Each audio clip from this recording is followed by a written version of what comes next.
नमस्कार दोस्तों, रोहित है। आज मॉडर्न हिस्ट्री का अपडेट सीरीज़ है। हम लोगों ने मॉडर्न हिस्ट्री को पूरा कवर कर दिया है। जो नए लोग वीडियो को देख रहे हैं, आप प्लेलिस्ट में जाइए और बिहार स्पेशल के सारे वीडियोस अपडेटेड हैं। Be it ancient history of the Bihar, modern history of Bihar और the geography of Bihar. It will help you a lot because Bihar ask a large number of the questions from the Bihar special area. दोस्तों, update करने की इसलिए ज़रूरत पड़ी क्योंकि अभी आज़ादी के अमृत महोत्सव में बहुत सारे लेख, सरकारी लेख छपे। जब सरकारी लेख छपे तो बीपीएससी का यूजुअली ऐसा टेंडेंसी होता है कि वो सरकारी लेख से पीआईबी के वेबसाइट से बिहार सरकार के जो गैजेट हैं वहाँ से प्रश्न उठाता है। तो थोड़ी सी आपको भी थोड़ा सा मेहनत उठाइए और नोट को अपडेट कर लीजिए। दोस्तों, आज हम लोग स्वामी सहजानंद सरस्वती के बारे में करेंगे क्योंकि बिहार किसान सभा से हमेशा प्रश्न पूछता है, वीर कुंवर सिंह से हमेशा प्रश्न पूछता है और सोशलिस्ट पार्टी से हमेशा प्रश्न पूछता है। तो इस पर हम लोगों को गलती नहीं करना है। दोस्तों, स्वामी सहजानंद सरस्वती के बारे में अगर आप देखें तो बिहार की इनका नाम क्या है? नौरंग राय इनका नाम है। स्वामी सहजानंद सरस्वती जब बिहार में किसानों की बात उठाते हैं और किसानों को नेतृत्व प्रदान करते हैं तो बिहार की मिट्टी से जो इनको उपाधि मिलती है वो किसान प्राण की उपाधि मिलती है। दोस्तों, इनका जन्म कहाँ हुआ? उत्तर प्रदेश के गाजीपुर जिला में हुआ। 22 फरवरी 1889 को इनका जन्म नौरंग राय के रूप में हुआ। ये उत्तर प्रदेश में स्वतंत्रता संग्राम के आंदोलन में बहुत आगे रहे, पर यही स्वामी सहजानंद सरस्वती, यही नौरंग राय जब बिहार की मिट्टी को भभूत समझकर अपने शरीर पर लगाते हैं तो इतिहास में जगह पाते हैं। यही स्वामी सहजानंद सरस्वती जब बिहार की मिट्टी को चंदन समझकर अपने माथे पर टीकते हैं तो नौरंग राय से किसान प्राण के रूप में बन जाते हैं। यही बिहार की मिट्टी जिसको राहुल शंकरचान जब तक उत्तर प्रदेश में रहे और बिहार को अपना कर्मभूमि नहीं बनाए तो राहुल शंकरचान को इतिहास में जगह नहीं मिलता। बिहार की वो पवित्र मिट्टी है। दोस्तों, बापू जो मोहनदास करमचंद गांधी हैं वो मोहनदास करमचंद गांधी रह जाते अगर वो चंपारण सत्याग्रह में बिहार की मिट्टी को नहीं चूमते तो वो बापू कभी नहीं बन पाते, फादर ऑफ नेशन कभी नहीं बन पाते। तो when someone talks about India, my heart fills with the pride. When someone talks about being a Bihari, the Bihari blood starts throbbing in my veins. We have a very strong history. हम लोगों का बहुत ही पवित्र इतिहास है, पर यह है कि अभी वर्तमान थोड़ा सा गड़बड़ है। हम और आप जब पदाधिकारी बने तो वर्तमान को भी खूबसूरत बनाना है क्योंकि देश का इतिहास बिहार का इतिहास है। अभी आप देखिए कैसे बिहार का इतिहास है और नौरंग राय से ये कैसे स्वामी सहजानंद सरस्वती और किसान प्राण बनते हैं। देखिए, जन्म हुआ 22 फरवरी 1889 को। नाम नौरंग राय, अभी हमने आपको ऊपर बताया। जब नौरंग राय के रूप में है तो ये उत्तर प्रदेश में अपना काम करना स्टार्ट कर रहे हैं। फ्रीडम स्ट्रगल पीक पर है, पर उस समय आप देखिए कि नन कॉपरेशन मूवमेंट चल रहा है, असहयोग आंदोलन चल रहा है। उसके बाद नागरिक अवज्ञा आंदोलन, सिविल डिसोबीडियंस मूवमेंट चल रहा है। आपसे बीपीएससी में पीटी के रूप में देखिए, इस पर तो हम बहुत अच्छा से आपको बता सकते हैं कहानी के रूप में, पर हम लोग को एग्जाम के कस्टमाइज करना है, टेलर करना है चीज़ों को। तो इनका योगदान नन कॉपरेशन मूवमेंट में भी पार्टिसिपेट करेंगे, नागरिक अवज्ञा आंदोलन में भी पार्टिसिपेट करेंगे, सिविल डिसोबीडियंस मूवमेंट में पार्टिसिपेट करेंगे। दोस्तों, जब ये नागरिक अवज्ञा आंदोलन की बात आप करेंगे तो एनसीएम और सीडीएम इनका कार्यक्षेत्र कहाँ रहा है? इनका कार्यक्षेत्र रहा है शाहाबाद रीजन। अब जो नए लोग हैं वो तो परेशान हो जाएंगे कि ये शाहाबाद कौन जिला है, पर जो पुराने लोग हैं उनके लिए चवन्नी भर का प्रश्न है मेरे दोस्त। शाहाबाद रीजन ये है कि यहाँ से सोन निकलती है दोस्त और पटना में जाकर मिलती है। सोन का जो वेस्टर्न पार्ट होता है, west part of the Son is called as the Shahabad region. So Shahabad is not a district in Bihar. It is the western part of the zone is called as the Shahabad region. Kaimur, Rohtas, Aurangabad यहाँ से उत्तर प्रदेश से start होता है, गाजीपुर के रहने वाले हैं, तो इसी एरिया में इनका क्षेत्र रहा है और ये इधर काम करना स्टार्ट करते हैं. पर एनसीएम और सीडीएम के समय क्या काम करते हैं, क्या इनको जिम्मेवारी मिलती है? उस समय इतने बड़े नेता हैं नहीं ये नौरंग राय, बिहार में आ रहे हैं और क्या काम करते हैं आपको पता है कि जब 1 अगस्त 1920 को गांधी जी कहेंगे कि हम लोग क्या कर रहे हैं, नन कॉपरेशन मूवमेंट लॉन्च कर रहे हैं, तो उसी समय 1 अगस्त 1920 को ही तिलक का देहांत हो जाता है. जब तिलक का देहांत होता है तब क्या होता है, as a token of respect all shops were closed. इतना तिलक एक बड़ा कद के नेता थे कि सारे दुकान बंद हो जाते हैं. जब सारे दुकान बंद हो जाएंगे तो लोग कहां चले गए, घर में. और गांधी जी 1 अगस्त को ही डिक्लेयर किए हुए कि हम लोग नन कॉपरेशन मूवमेंट करेंगे. तो नन कॉपरेशन मूवमेंट का क्या है कि आगाज बहुत अच्छा होता है। लोग दुकान बंद किए हुए हैं तो लोग स्ट्राइक में पार्टिसिपेट करते हैं। और इसी समय जब तिलक जी का देहांत होता है तो गांधी जी तिलक स्वराज फंड का गठन करते हैं। तिलक स्वराज फंड में गांधी जी ये टारगेट करते हैं कि हम 1 करोड़ रुपया इकट्ठा करेंगे। और 1 करोड़ इकट्ठा रुपया करके क्या करेंगे? जब हम सरकार को बॉयकॉट करते हैं तो हम कुछ कंस्ट्रक्टिव काम करेंगे। जब हम कंस्ट्रक्टिव काम करेंगे तो हमें पैसे की जरूरत पड़ेगी, स्कूल बनाना होगा, अस्पताल बनाना होगा, हम लोगों को कॉलेज स्थापित करना होगा, उसके लिए पैसे की जरूरत पड़ेगी। विश्वास मानिए 1 करोड़ से ज्यादा पैसा आ जाता है, जिसमें 37.5 लाख रुपया के आसपास केवल बॉम्बे से आ जाता है। और इसी में गांधी जी कहते हैं ब्यूटीफुल बॉम्बे। जब तिलक स्वराज फंड का पूरे देश में डिमांड हो रहा था तो बिहार में जिम्मेवारी किसको मिली? बिहार में जिम्मेवारी नौरंग राय को मिलती है, स्वामी सहजानंद सरस्वती जी को मिलती है कि आप तिलक स्वराज फंड का आप पैसा कलेक्ट करें। दोस्तों, आगे कौन कौन से मूवमेंट से एसोसिएटेड हैं? ऑल इंडिया किसान सभा और फिट इंडिया मूवमेंट। ये एक जगह आपको हमने फैक्ट दे दिया, आगे हम लोग इन चीजों को कोरिलेट कर लेंगे। इंपॉर्टेंट ये है कि इनका क्षेत्र क्या रहा, इनका एरिया ऑफ इन्फ्लुएंस कहां रहा। अगर आप देखें तो स्वामी सहजानंद सरस्वती का 2 एरिया ऑफ इन्फ्लुएंस है, 2 जगह वो स्वामी सहजानंद सरस्वती काम करते हैं। एक जो उनका रीजन है स्वामी सहजानंद सरस्वती का, अभी हमने आपको बताया कि इनका बेल्ट है शाहाबाद रीजन। क्यों? उत्तर प्रदेश के रहने वाले हैं। आपको पता है कि अपना जो उत्तर प्रदेश है यहां पर है, ये वाला पोर्शन पूरा उत्तर प्रदेश का है और ये वाला पार्ट यहां पर है, तो शाहाबाद रीजन में अपना एक मोर्चा बनाते हैं। अगर आपसे हम और एग्जैक्ट चले जाएं तो गांव का नाम है सिमरी विलेज।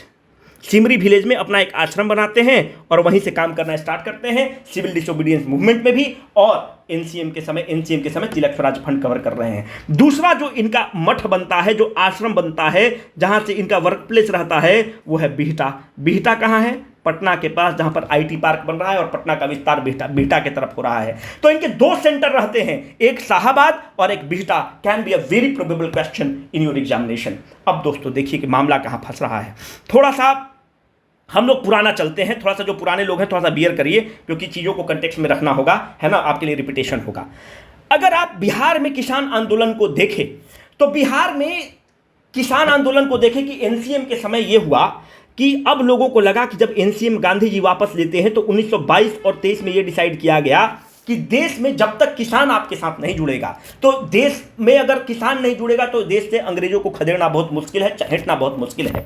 तो किसान को जगाना होगा। किसान शुरू से आत्मा रहा है इस देश का, तो जब किसान को जगाना होगा तो 1922 और 23 के बीच में लोकल किसान सभा किया गया। व्हाट इज दिस लोकल किसान सभा?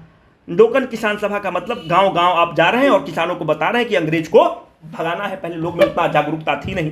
2 आदमी इसकी नेतृत्व कर रहे हैं। बिहार के प्रथम मुख्यमंत्री श्री कृष्ण सिंह कर रहे हैं और दूसरा जो बड़ा नाम है किसान का वो है मोहम्मद जुबैर कर रहे हैं। आपको बताते चले कि श्री कृष्ण बाबू कहाँ के रहने वाले हैं? कॉन्स्टिट्यूएंसी इनका था हवेली खड़गपुर, प्रेजेंट डे मुंगेर। तो कहने का मतलब है कि लोकल किसान सभा का ऑर्गेनाइजेशन कहाँ पे हो रहा है? लोकल किसान सभा मुंगेर वाला बेल्ट में हो रहा है। श्री कृष्ण बाबू और मोहम्मद जुबैर उसका नेतृत्व कर रहे हैं, किसानों को जगा रहे हैं। जब वो किसानों को जगा लेते हैं, जब किसानों को एकजुट कर लेते हैं, तो एक बहुत बड़ा बैठक होता है नवंबर 1929 को। कहां पर होता है नवंबर 1929 को? सोनपुर में होता है। याद रखना है ये लोकल किसान सभा है, किसानों को जगाया जा रहा है, पर ऑफिशियली जो किसान सभा होती है इसको आप कहते हैं बिहार प्रांतीय किसान सभा। अंग्रेजी मीडियम इसको कहते हैं बिहार प्रोविंशियल किसान सभा। बिहार प्रोविंशियल किसान सभा की बैठक जो ऑफिशियल बैठक होती है सोनपुर में होती है, नवंबर 1929 को होती है। ये लोकल किसान सभा है। आपसे एग्जाम में पूछता है ये वाला नवंबर 1929 के बारे में। आपको बताना जरूरी है कि सोनपुर वो जगह है जहां पर विश्व का सबसे बड़ा कैटल फेस्टिवल लगता है। जो बिहार के बाहर के लोग हैं आपको पता होना चाहिए, ये विश्व एशिया का सबसे बड़ा कैटल फेस्टिवल लगता है। कैटल उसको मेला बोलते हैं, सॉरी कैटल मेला लगता है। और दूसरी बात, सोनपुर में इसका इतिहास यह है कि चंद्रगुप्त मौर्य भी यहाँ से कैटल खरीदते थे। और सोनपुर में एक मंदिर है जिसका नाम है बाबा हरिहर नाथ। और बाबा हरिहर नाथ विश्व का एकमात्र मंदिर है जिसके सैंक्टम सेंक्टोरियम के आधे पार्ट में हरि हैं और दूसरे पार्ट में नाथ हैं। नाथ कौन? अवघड़दानी शंकर भगवान है। एक अकेला मंदिर है जहाँ पे हरिहर और नाथ भी हैं। और फागुन वागुन में गाना है, बाबा हरिहर नाथ फागुन में होली खेले, खूब इस पर झाल वाल पे गाना बजता है। दोस्तों, नवंबर 1929 को सोनपुर में बिहार प्रोविंशियल किसान सभा का बैठक होता है और बिहार प्रोविंशियल किसान सभा की नींव रख दी जाती है। कौन अध्यक्ष रहते हैं? स्वामी सहजानंद सरस्वती को नेतृत्व दिया जाता है और यहीं से स्वामी सहजानंद सरस्वती हीरो बनना स्टार्ट होंगे और किसान का नेतृत्व करना स्टार्ट करेंगे। और जनरल सेक्रेटरी महामंत्री किसको बनाया जाता है? बिहार के प्रथम मुख्यमंत्री, बिहार केसरी श्री कृष्ण सिंह को बनाया जाता है। तो Swami Sahajanand Saraswati becomes the president and he becomes the general secretary. I will try to keep the thing short, इसलिए हम थोड़ा कम लिख रहे हैं क्योंकि पुराना वीडियो में सारा चीज़ दिया हुआ है। आप जाकर पुराना वीडियो जरूर देख लीजिए अगर आप नए लोग हैं तो, क्योंकि इससे क्वेश्चंस पूछे जाते हैं। तो you can't leave the low hanging fruits. अब देखिए किसान नेता कौन कौन है। अगर आपसे पूछे कि किसान नेता कौन कौन है तो कार्यानंद शर्मा किसानों का बड़ा नाम है, राहुल संकृत्यान भी बड़े नाम है और यदुनंदन शर्मा भी बड़े नाम है। एक और बड़ा नाम जो है उनका नाम है पंचानन शर्मा। पंचानन शर्मा। कार्यानंद शर्मा किस क्षेत्र में हैं? मुंगेर वाला बेल्ट में कार्यानंद शर्मा काम कर रहे हैं। राहुल संकृत्यान को किस क्षेत्र को दिया गया है? सारण और दरभंगा वाला बेल्ट जो है राहुल संकृत्यान को दिया गया है। और यदुनंदन शर्मा किस क्षेत्र के लिए काम कर रहे हैं? यदुनंदन शर्मा गया में काम कर रहे हैं, भगवान बुद्ध की धरती पर काम कर रहे हैं। और यही यदुनंदन शर्मा गया के पास एक जगह है रेवरा, और यहीं पर ये रेवरा सत्याग्रह करते हैं। रेवरा सत्याग्रह होता है, ठीक है। तो Yadunandan Sharma is associated with the Reora satyagraha, ये सब बताया हुआ है। पर ये किसकी बात करते हैं? किस चीज की किसान की बात कर रहे हैं? किसान का दो चीज का बात कर रहे हैं। किसानों का दो इशू है दोस्त। एक किसान का इशू है कि किसान को हमको नेशनल मूवमेंट के साथ जोड़ना है, पर नेशनल मूवमेंट के साथ जो मैक्सिमम किसान है, किसान दो भाग में बटा होता है। एक जमींदार है और एक टीलर है जो उस पर काम करता है, जो उस पर वर्क करता है, छोटा किसान है। और जमींदार तो अंग्रेजों के साथ है। पर 1936-37 के आसपास देखेंगे तो जमींदार लोग धीरे धीरे इंडियन नेशनल कांग्रेस के साथ जुड़ना स्टार्ट करता है। ये जो बड़े बड़े नेता हैं, अनुग्रह बाबू हैं, श्री कृष्ण बाबू हैं, सब जमींदार परिवार के आते हैं। अब देखिए होता क्या है, टीलर के केस में क्या होता है कि अभी भी आप गांव देहात से ताल्लुक रखते हैं तो इसको कहते हैं बटैया पर जमीन देना। आज मालिक का मन किया, अगला दिन से बोला कि तुम बटैया पे तुम छोड़ दो। बटैया के साथ साथ उस समय उतना जानकारी नहीं था दोस्त, और फोर्स लेबर पे काम करते थे। अभी भी गांव देहात में देखिएगा कि उसको 1 बीघा जमीन दे देगा और बोलेगा कि तुम 1 साल काम करो। तो इसको आप कहते हैं कि जो मूवमेंट लीड कर रहे हैं इसको आप कहते हैं बख्श लैंड मूवमेंट। बख्श लैंड मतलब इस टीलर का कोई अधिकार नहीं है इस जमीन पर। जोत ये रहा है, सब चीज ये कर रहा है, पर इसका अधिकार नहीं है। अधिकार जमींदार का है, और ये जमींदार के विम्स एंड फैंसीज पर डिपेंड करता है कि इसको रखेगा कि कल लात मार के निकाल देगा। तो इस मूवमेंट को ये लोग लड़ रहे हैं। किसान के नेता हैं स्वामी सहजानंद सरस्वती, पंचानन शर्मा, ये सब बख्श लैंड मूवमेंट के लिए लड़ रहे हैं। ये अगर आप आज के टर्म्स में देखें तो इसको आप कहते हैं टेनेंसी रिफॉर्म्स, ठीक है। टेनेंसी रिफॉर्म्स के लिए लड़ रहे हैं, ठीक है। अब देखिए जब किसान मूवमेंट पीक पर पकड़ता है तो 1929 में सरदार वल्लभ भाई पटेल बिहार आगमन होगा। तो पूछ सकता है आपसे। अब देखिए क्या हो रहा है। अगर आप देखेंगे कि फिर इसका मूवमेंट कैसे हो रहा है, 1934 का आप आंदोलन देखिए तो 1934 में सेकेंड बिहार प्रोविंशियल किसान सभा की बैठक होती है। सेकेंड बिहार प्रोविंशियल किसान सभा की बैठक होगी। कहां पर बैठक होनी है? गया में बैठक होगी। सेकेंड बिहार प्रोविंशियल किसान सभा की बैठक गया में। अध्यक्षता कौन करेंगे? बहुत बड़े नेता हैं पुरुषोत्तम दास टंडन। पुरुषोत्तम दास टंडन के नेतृत्व में सेकेंड बिहार प्रोविंशियल किसान सभा की बैठक होगी। जो थर्ड बिहार प्रोविंशियल किसान सभा की बैठक होनी है वो हाजीपुर में होगा दोस्त। और हाजीपुर में जो बैठक होगी उसका नेतृत्व कौन कर रहे हैं? उसका नेतृत्व स्वामी सहजानंद सरस्वती कर रहे हैं 1935 में। और अंत में बिहार वो लेबोरेटरी है जिसमें सारे प्रयोग किए गए हैं। जब इंदिरा गांधी जब तानाशाही करती हैं तो बिहार के शेर जयप्रकाश नारायण का एक लेबोरेटरी बनता है और उनको देश से खदेड़ा जाता है। अंग्रेज के लिए जो लेबोरेटरी बनता है, जो गांधी जी का सत्याग्रह का आंदोलन है, वो भी लेबोरेटरी बिहार है। वो देश का कोई और जगह नहीं हो, बिहार की जगह है जहां पे वो लेबोरेटरी बनता है और वहां पर टेस्टिंग होता है और फिर अंग्रेज को खदेड़ा जाता है। उसी तरह से किसानों की जब आवाज उठती है तो बिहार लेबोरेटरी बनता है। आपको हमने इतिहास बताया, गया में बैठक हो रहा है, हाजीपुर में बैठक हो रहा है, और 1936 में अंत में लोग बैठक करते हैं लखनऊ में। जो इनका सबसे बड़ा क्रिटिसिज्म है, ये क्रिटिसिज्म है कि कुछ लोग चाहते थे स्वामी सहजानंद सरस्वती को कि पटना में बैठक हो ऑल इंडिया किसान सभा की। स्वामी सहजानंद सरस्वती जब मेंस में आपको बताएंगे तो बताएंगे इनका एक बहुत बड़ा क्रिटिसिज्म है कि आपने लखनऊ में क्यों बैठक की। कुछ लोग कहता है कि आपका कार्य क्षेत्र बिहार रहा पर आप काम कर रहे थे लखनऊ में। तो ये इनका एक क्रिटिसिज्म है, पर ये बहुत जायज क्रिटिसिज्म नहीं है, गलत क्रिटिसिज्म है। इसके बारे में हम लोग पर्दा हटाएंगे, पर आपके सामने क्रिटिसिज्म भी रखना है। जब बैठक हुआ सोनपुर में, अगला बैठक किए गया में, उसके बाद किए हाजीपुर में, तो पटना में कर लेते। इनका विरोधी ये कहता है, कांग्रेस पार्टी उस समय की ये बात रख रही है कि आप ऐसा क्यों कर रहे हैं। ऑल इंडिया किसान सभा की बैठक 1936 में लखनऊ में होता है। प्रेसिडेंट कौन होते हैं? अब आप बताइए। इसका प्रेसिडेंट है स्वामी सहजानंद सरस्वती। जनरल सेक्रेटरी कौन है? बहुत बड़े किसान नेता हैं एनजी रंगा। ठीक है, ये डिस्प्यूट क्या है, ये डिफरेंस क्या है, ऐसा कुछ बड़ा डिफरेंस नहीं, इसके बारे में हम लोग मेंस वाला जब डिस्कस करेंगे तो will have a very elaborate talk on this. अब देखिए क्या होता है, आपको पता है कि गवर्नमेंट ऑफ इंडिया एक्ट 1935 आ जाएगा। जब गवर्नमेंट ऑफ इंडिया एक्ट 1935 आ जाएगा तो गवर्नमेंट ऑफ इंडिया एक्ट 1935 के तहत चुनाव होगा। अब किसान सभा के जो नेता हैं योगानंदन शर्मा, पंचानंद शर्मा, इनको लगेगा कि हम भी बहुत बड़े किसान को नेता, हम किसान की बात उठाते हैं, हम किसान की बात उठाकर अब हम चुनाव लड़ेंगे। 1937 में चुनाव होगा भाई मेरे, 1935 एक्ट के तहत। जब 1937 में चुनाव होगा, किसान सभा भी चुनाव लड़ेगा और किसान सभा खूब मेहनत करता है। स्वामी सहजानंद सरस्वती का कद भी बढ़ा हुआ है, पर याद रखिए उस समय देश में, देश का मतलब इंडियन नेशनल कांग्रेस था, आज का इंडियन नेशनल कांग्रेस नहीं था, और एकमात्र नेता कोई था तो बापू थे। उनके सामने कोई कुछ नहीं था, दलित भी उनके साथ था, मुसलमान भी उनके साथ था, किसान भी उनके साथ था, रेडी और पटरी वाला भी उनके साथ था। किसान सभा खूब बड़ी बड़ी बात करता है और किसान सभा को सीट मिलता है 0। अब देखिए ये क्या होता है, अब किसान सभा किस इशू पर चुनाव लड़ रहा है, किसान सभा चुनाव लड़ रहा है। यहां पर देखिए अब इंपॉर्टेंट एग्जाम के लिए अब आपके लिए बात हो रही है। हम आपको बताएं बक्स लैंड की बात कर रहा है, वो टेनेंसी रिफॉर्म्स की बात करता है, जमींदारी हटाने की बात करता है। 1936 में बक्स लैंड के लिए आंदोलन स्टार्ट होता है। अब ध्यान से आपको देखना है, वो यहीं पर खेलता है बीपीएससी। आंदोलन स्टार्ट कब हुआ? 1936 में। अब जब कांग्रेस की सरकार बन गई 37 में, तो अब कहेगा कि तुम बक्स लैंड मूवमेंट को खत्म करो, तुम जमींदारी सिस्टम को खत्म करो। कांग्रेस खत्म कर पाएगा क्या जमींदारी सिस्टम को? अभी तक जमींदारी सिस्टम कहां खत्म हुआ है? जमींदारी बोले जमींदार को खत्म करो, कांग्रेस अभी स्थिति में है क्या जमींदारी सिस्टम को खत्म करने के लिए? कांग्रेस बक्स लैंड एक्ट भी लाएगा। 1936 में ये स्टार्ट कर चुके हैं बक्स लैंड, क्योंकि उसी के ग्राउंड पर ये वोट मांग रहे हैं और उसी के ग्राउंड पर ये चुनाव लड़ रहे हैं। सीट आया 0। कांग्रेस कहेगा कि इतना बक्स लैंड की बात कर रहे हैं, सीट आया आपको 0, और इतना लंबा लिफाफा बात कर रहे हैं। अब क्या करेंगे कि इन लोग बक्स लैंड मूवमेंट को पिकअप पकड़ाएंगे और पूरा फ्लो में लेकर आ जाएंगे 1937-38 के बीच में। तो Bakasht land movement reached its peak zenith in 37-38 when it was started 36, but it reached its peak in 37-38। क्यों? बीच में ये कहेंगे कांग्रेस को कि आप बक्स लैंड मूवमेंट लाइए, बक्स लैंड मूवमेंट एक्ट लाइए, जमींदारी सिस्टम को खत्म करिए, टेनेंसी रिफॉर्म्स को लाइए। अभी तक तो सरकार कर नहीं पाती है, तो उस समय की सरकार क्या करती? तो प्रश्न पूछेगा कि कब स्टार्ट हुआ? 36। पीक पर कब पहुंचा? 37-38। अब देखिए कांग्रेस पार्टी श्री कृष्ण बाबू के अंदर नेतृत्व में सरकार बनेगी। 15 फरवरी 1938 को कांग्रेस पार्टी जो है सरकार से रिजाइन कर देगा। क्यों रिजाइन करता है Congress party? Congress party prisoner के इशू पर रिजाइन करता है। ओहो,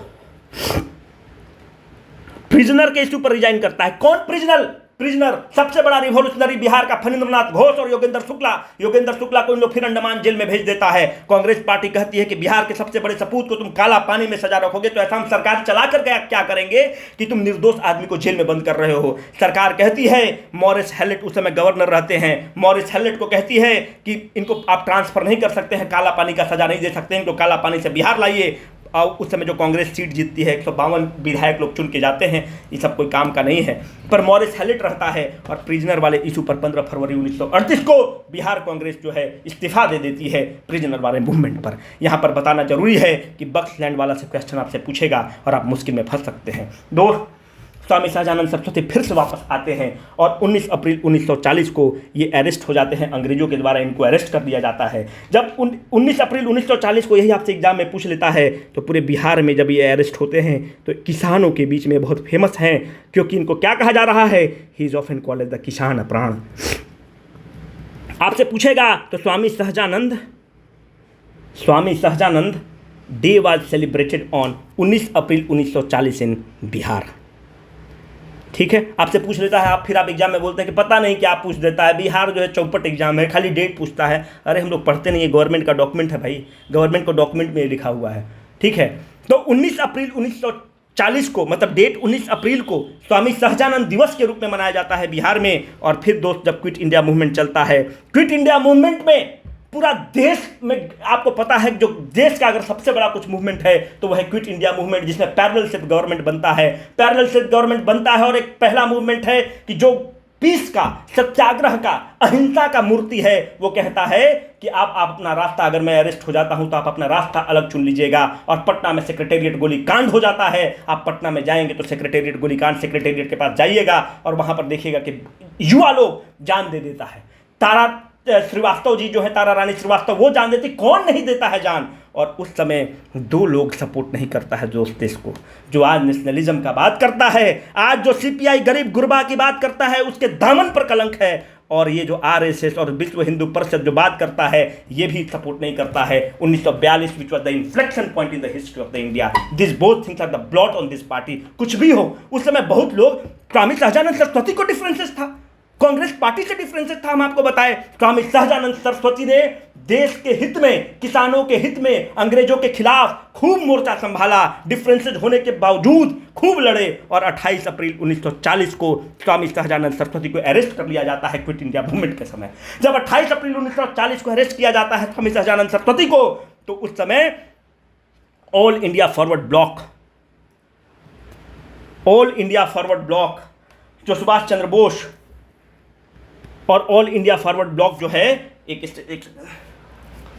बोलते बोलते थक जा रहे हैं, ऑल इंडिया फॉरवर्ड ब्लॉक और सुभाष चंद्र बोस 28 अप्रैल 1940 को डिक्लेयर करते हैं ऑल इंडिया स्वामी सहजानंद डे। अगर आपसे पूछेगा कि सुभाष चंद्र बोस किसको डिक्लेयर करते हैं, तो 28 अप्रैल 1940 को, 28 अप्रैल 1940 को डिक्लेयर, 28 अप्रैल 40 को नहीं, 28 अप्रैल को क्विट इंडिया मूवमेंट के समय करते हैं, तो 28 अप्रैल को स्वामी सहजानंद सरस्वती के अरेस्ट होने पर इंडियन नेशनल आर्मी और फॉरवर्ड ब्लॉक डिक्लेयर करेगा स्वामी सहजानंद डे, और 19 अप्रैल 1940 को, मतलब 19 अप्रैल को किसान जो लोग हैं, जो किसान से, इनके जो ऑर्गेनाइजेशन से, किसान सभा से जो लोग एसोसिएटेड हैं, उन लोग स्वामी सहजानंद डे मनाएंगे पूरे बिहार में। और इसी समय बहुत एक फेमस स्टेटमेंट है, एग्जाम में आपसे क्वेश्चन पूछेगा, सुभाष चंद्र बोस एक स्टेटमेंट निकालते हैं और बोलते हैं कि Swami Sahajanand Saraswati is the undisputed leader of the peasants in India, he is today the ideal of the masses and the hero of millions. अगर ये स्टेटमेंट देके पूछेगा कि किसका कोट है, नीचे दे देगा नेहरू, यदुनंदन शर्मा, श्री कृष्ण सिंह और सरदार पटेल, आप फंस सकते हैं। सुभाष चंद्र बोस का स्टेटमेंट दिया हुआ है जब ये अरेस्ट होते हैं और स्वामी सहजानंद डे मनता है। दोस्त, इनके बहुत किताब होता है, लिटरेरी पर्सन है, बहुत सारा किताब लिखते हैं, जाकर वीडियो में देखिएगा। Lecture number 6 modern history of the Bihar playlist में दिया हुआ है। स्वामी सहजानंद सरस्वती की किताब जो हैं, मेरा जीवन मेरा संघर्ष, the other side of the shield, गया के किसानों की कारुण कहानी, रेंट रिडक्शन इन बिहार, हुंकार, सारा चीज़ है। वीडियो को शॉर्ट रखना है। Signing off, Rohit.